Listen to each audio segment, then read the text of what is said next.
The Old Testament or the Hebrew Bible was primarily composed by the ancient Hebrew writers and prophets. Sila yung mga sumulat ng mga libro. Jewish scribes and scholars ay mga responsable po sa pagpapanatili at pagpahatid ng tekstong ito sa mga henerasyon.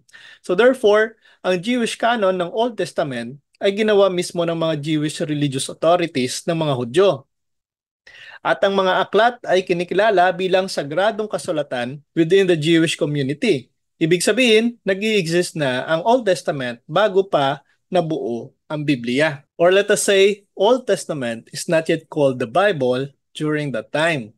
And the New Testament na naglalaman po ng teachings and writings of Jesus Christ and the early Christian community was composed by various authors. Kabilang na po dito ang mga apostles and disciples of Jesus. Ang mga apostol po at mga pinuno ng mga unang Kristiyano ay may mahalagang papel po sa pagpapalaganap ng mga turo ni Jesus at pag-iingat ng mga kasulatan na kalaunan po ay naging bahagi po ng bagong tipan. Nang dahil sa nag-i-exist na ang mga aklat na ito, kabilang na pong Old Testament at mga aklat naman sa New Testament, dito na po pumasok ang malaking papel ng simbahang Katolika upang buuin ang Biblia na may Old at New Testament.